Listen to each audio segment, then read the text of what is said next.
Welcome back to my YouTube channel. എല്ലാവരും സുഖമായും സേഫായിരിക്കുന്നു എന്ന് കരുതുന്നു.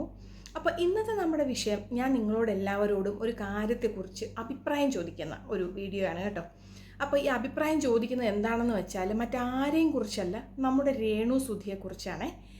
കാരണം എന്താണെന്ന് വെച്ചാൽ ഇപ്പം നമ്മൾ കുറച്ച് നാളുകളായിട്ട് നമ്മൾ യൂട്യൂബ് ആട്ടെ, ഫേസ്ബുക്ക് ആട്ടെ, ഇൻസ്റ്റഗ്രാം ആട്ടെ എന്ത് തുറന്നു നോക്കിയാലും നമ്മൾ കാണുന്നത് ഈ പാവം കൊച്ചിനെ എടുത്തിട്ട് റോസ്റ്റ് ചെയ്യുന്നതാണ്. രേണു സുധീനെ എനിക്ക് പേഴ്സണലായിട്ട് ഒരറിവും ഇല്ല കേട്ടോ, നേരിട്ട് കണ്ടിട്ട് പോലും ഇല്ല. പക്ഷെ സത്യം സങ്കടം വരികയാണ്. കാരണം ഈ കൊച്ചിനെ വെച്ചുകൊണ്ട് കുറേ യൂട്യൂബ് കണ്ടൻറ് ക്രിയേറ്റേഴ്സ് വീഡിയോ എടുത്തിട്ട് ചുമ്മാ റോസ്റ്റ് ചെയ്യുക. എന്തിനാ? അതും ജീവിച്ചു പോട്ടപ്പാ. കാരണം നമ്മൾ കേട്ടെടുത്തോളം ആ കുട്ടി ഭയങ്കര വിദ്യാഭ്യാസമൊന്നുമുള്ള കൊച്ചല്ല, പിന്നെ അതിനൊരു ജോലിക്ക് പോകണ്ടേ.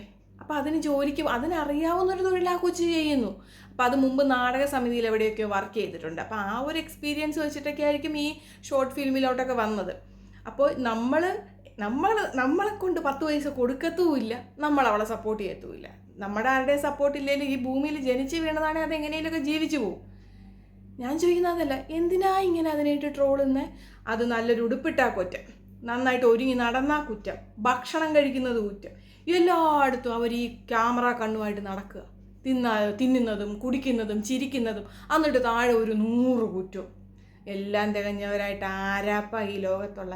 എനിക്ക് കുറേ കുറ്റമുണ്ട്, നിങ്ങൾക്ക് കുറേ കുറ്റമുണ്ട്. അങ്ങനെ നമുക്ക് എല്ലാവർക്കും നമ്മളുടേതായിട്ടുള്ള കുറ്റങ്ങളും കുറവുകളും ഒക്കെ ഉണ്ട്. അങ്ങനെയാണ് നമ്മൾ ദൈവം പടച്ചു വിട്ടിരിക്കുന്നത് അല്ലേ?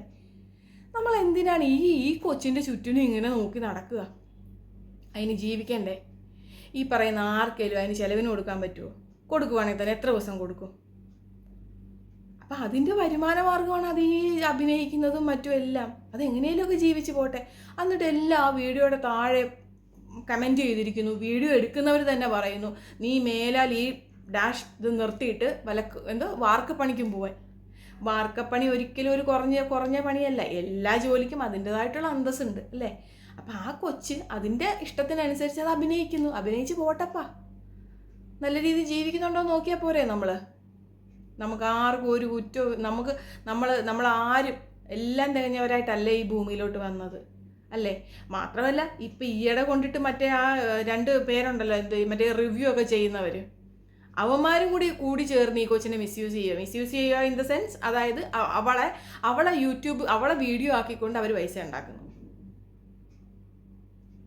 അപ്പോൾ എനിക്ക് തോന്നുന്നു അതിനെ മനസ്സിലാവാഞ്ഞിട്ടാണോ ഈ പറയുന്ന രേണു സുധിക്ക് മനസ്സിലാവാഞ്ഞിട്ടായിരിക്കാം ഒരുപക്ഷെ. അവൾക്ക് മനസ്സിലാവുന്നില്ല അവളെ കളിയാക്കുവാണ്, ഇല്ലെങ്കിൽ അവളെ വെച്ചിട്ട് ഇവന്മാർ പൈസ ഉണ്ടാക്കാൻ വേണ്ടിയാണ് ഈ വീഡിയോ എടുക്കുന്നതെന്നൊന്നും ആ പാവത്തിന് അറിയാമെന്ന് എനിക്ക് തോന്നുന്നില്ല.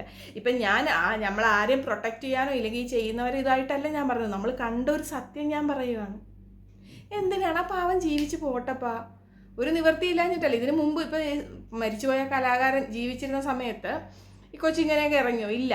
അദ്ദേഹം മരിച്ചു കഴിഞ്ഞ് മറ്റൊരു നിവൃത്തിയും ഇല്ലാതെ വന്നപ്പോൾ ആരോ ഓഫർ ചെയ്തു, അതിനകത്ത് കയറി, അത് ജസ്റ്റ് എങ്ങനെയൊക്കെയോ ആ വീഡിയോ വൈറലായി, പിന്നെ അങ്ങ് ആയി അല്ലേ? പക്ഷെ അതുകൊണ്ട് ഒരു കാര്യമുണ്ട്, എന്തായാലും അവർക്ക് കുറച്ച് ഷോർട്ട് ഫിലിമും കാര്യങ്ങളും ഒക്കെ കിട്ടുന്നുണ്ടല്ലേ? ജീവിച്ച് പോട്ടപ്പാ. നമ്മളായിട്ട് എന്തിനാ വല്ലവൻ്റെയും കഞ്ഞിയിൽ, നമുക്കൊരു നേരത്തെ കഞ്ഞി വാങ്ങിച്ചു കൊടുക്കാൻ പറ്റുന്നില്ലെങ്കിൽ നമ്മളായിട്ട് ആരുടെയും കഞ്ഞിയിൽ മണ്ണ് വാരി ഇടാൻ പാടില്ല. പണ്ടൊരു പഴഞ്ചൊല്ലുണ്ട്, ഊണ് വാങ്ങിച്ചു കൊടുക്കാൻ പറ്റിയില്ലെങ്കിലും ഊട്ടുപുര എവിടെയാണെന്ന് കാണിച്ചു കൊടുക്കണമെന്നല്ലേ? ജീവിച്ച് പോട്ടപ്പാ. അപ്പോൾ മറ്റൊരു വീഡിയോ ആയിട്ട് വരുമ്പോഴേക്കും tata bye bye, see U.